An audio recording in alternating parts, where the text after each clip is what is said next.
जो हमारे democratic process का ऑलरेडी एक पार्ट था 67 तक, वो संघीय ढांचे पर चोट कैसे हो सकता है? वन नेशन वन इलेक्शन का प्रोसेस, इसे तो हम फिर से री इंट्रोड्यूस कर रहे हैं ना, कोई नया इंट्रोडक्शन थोड़ी है, हमारे लोकतंत्र के लिए कुछ नया थोड़ी है। थैंक यू आयुष जी, और मैं सभी पैनलिस्टों को प्रणाम करता हूं। और आपने जो सवाल मुझसे पूछा मैं आपको जवाब दे दूं।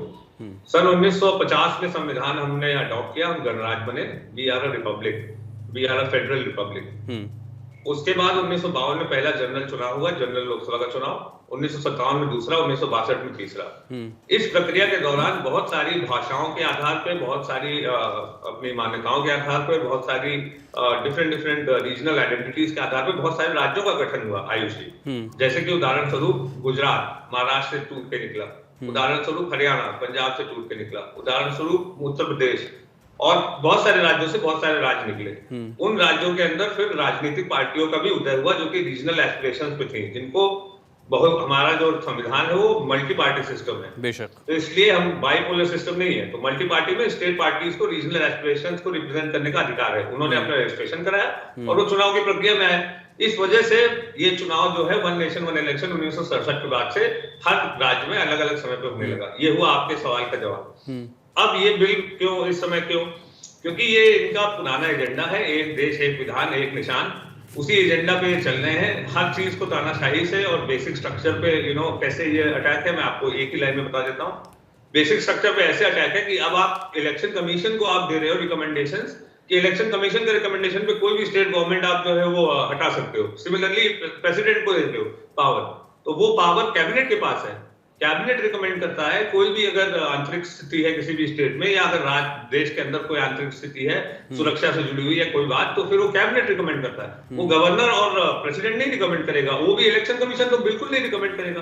फिर तीसरा पॉइंट आता है कॉस्टिंग का, जो बात उठाई जा रही है। तो आप मुझे ये बताइए, अभी लोकसभा चुनाव हुए 2024 के 7 चरणों में चुनाव हुए, क्या एक चरण में चुनाव हो पाया? वन नेशन वन इलेक्शन तो छोड़िए, one election in one day हो पाया क्या? नहीं हो पाया। 4 राज्यों के चुनाव। प्रशांत जी ये बताइए, आप लोग भी यही चाह रहे थे कि जेपीसी में ही जाए बिल, सत्ता पक्ष भी यही चाह रहा था, तो फिर वो हंगामा क्यों हुआ? जाएगा जेपीसी में जाएगा, वो तो तय है, वो तो सत्ता पक्ष की तरफ से जब इंट्रोड्यूस किया गया तभी कहा गया। मैं पूछ रहा हूँ कि फिर इतना शोर शराबा क्यों हुआ, जब दोनों पक्ष चाह ही रहा था कि जेपीसी में ही जाए, उसके बावजूद टसल क्यों दिखा लोकसभा में? आज जनता में लोकतंत्र जो है वो मंदिर है, वहां पे हमारे चुने हुए प्रतिनिधि हैं। अगर कोई भी सरकार किसी भी प्रकार का कोई भी अपना विधेयक ला रही है किसी भी मंशा के साथ, तो उसका विरोध या प्रतिरोध या प्रतिकार करना हमारा लोकतांत्रिक अधिकार है। वही हमने किया। ठीक है, बाकी अब आगे की कानूनी प्रक्रिया चलेगी। जेपीसी फॉर्म होगी, जेपीसी का अध्यक्ष कौन होगा, उसके सदस्य कौन होंगे, फिर वो उसकी मीटिंगें होंगी, फिर उसके अंदर व्हाटएवर सजेशंस विल कम इन, वो तब देखा जाएगा। ठीक है, रोहन गुप्ता जी भी हमारे साथ जुड़ चुके हैं भारतीय जनता पार्टी के। रोहन जी, आपने सुना कांग्रेस का एक बड़ा आरोप कि जो कैबिनेट की शक्तियां थी वो आयोग को मिल जाएंगी किसी भी राज्य सरकार को बर्खास्त करने की, पहली आपत्ति है। दूसरा, फेडरल स्ट्रक्चर वाली बात लगातार जब से इसकी चर्चा हो रही तभी से ही विपक्ष दोहरा रहा है। लेकिन सवाल यह भी है कि जब त्रिस्तरीय चुनाव जो है खास करके लोकल बॉडीज के, वो 100 दिन के अंदर होने की बात कही जा रही है, तो फिर वन नेशन कहां हुआ है, वन इलेक्शन कहां हुआ? 100 दिन यानी कि 3 महीने से ज्यादा का डिफरेंस इसमें है।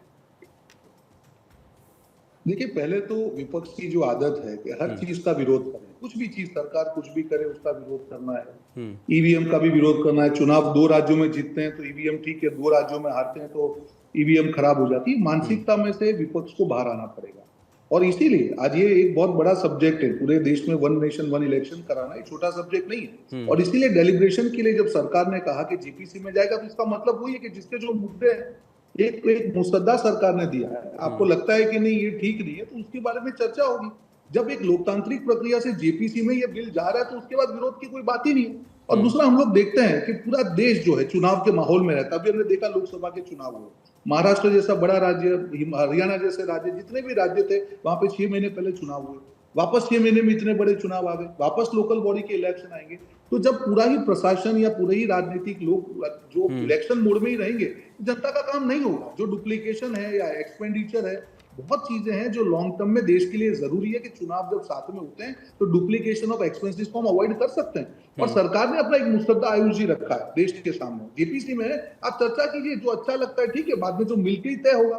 तब जब सरकार की मंशा साफ है कि इतने बड़े निर्णय को हम लोग मिलकर लेना चाह रहे हैं, उस चीज में भी विरोध करके विपक्ष अपनी विश्वसनीयता जो ऑलरेडी धरातल पे चलेगी है और उसको नीचे डाल रहा है। हर चीज में विरोध करना विरोध पक्ष का काम नहीं है। ये मानसिकता बदलनी होगी कि जहां कंस्ट्रक्टिव विरोध पक्ष का आप काम करेंगे तो जनता से विश्वसनीयता आएगी। आप हर चीज में विरोध करेंगे तो जनता भी आप पे भरोसा नहीं रखेगी। उसका एक एग्जाम्पल है वन नेशन वन इलेक्शन। वैसे ही आपने देखा होगा वक्फ बोर्ड अमेंडमेंट बिल की हम बात करें, किस प्रकार की भ्रांति फैलाई जा रही है कि ये हो जाएगा वो हो जाएगा। अरे जेपीसी में है, आपके जो भी इश्यूज है उसको आप सजेशन करके डिस्कस करिए।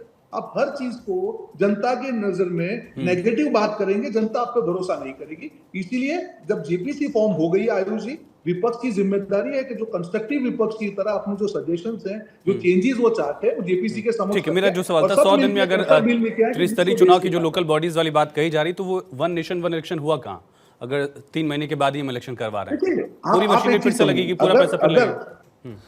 देखिए, मैं अभी विपक्ष से हमारे साथी ने कहा उन्हीं की बात को लेकर, हमारा पूरा देश है। जब हम वन नेशन वन इलेक्शन की बात करते हैं, इसका मतलब ये नहीं कि एक दिन सारे चुनाव करने की बात कर रहे हैं। अगर लोकसभा के चुनाव में जितना पीरियड लगता है उसी प्रोसेस में अगर आज 1.5 महीना तो हमारे चुनाव चलते ही हैं, अगर 3 महीने की प्रोसेस में पूरी अगर लोग जो चुनावी प्रक्रिया खत्म होती है तो 4 साल और 9 महीने ऐसे रहते हैं जहां पे जनता के प्रतिनिधि का सिर्फ एक ही उद्देश्य होगा, परफॉर्म और पेरिश, या काम कीजिए या जनता आपको नकार देगी। तो मुझे लगता है कि सबको उसको वेलकम करना चाहिए।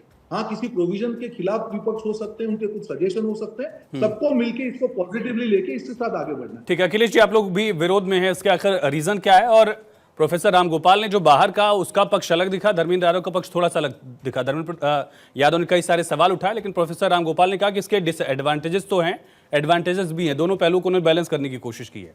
सपा का रुख क्या है ऑफिशियली? आयुष जी, हमारे नेता माननीय अखिलेश यादव जी ने हमेशा से क्लियर किया ये रुख कि ये वन नेशन वन इलेक्शन, ये धारणा बिल्कुल गलत है।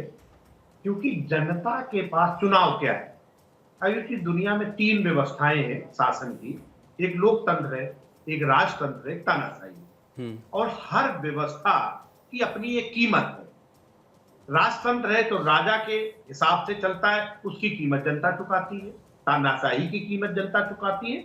और ये लोकतंत्र है जहां जनता का राज है, तो इसकी एक कीमत है जिसे जनता को चुकाने से कोई प्रॉब्लम नहीं है। मामला क्या बनता है कि जब 3 बार चुनाव होते हैं मेजर पैमाने पे, एक पंचायत का चुनाव है, दूसरा असेंबली का चुनाव है, तीसरा पार्लियामेंट का है, तो आपको जनता के पास 3 बार जाना है।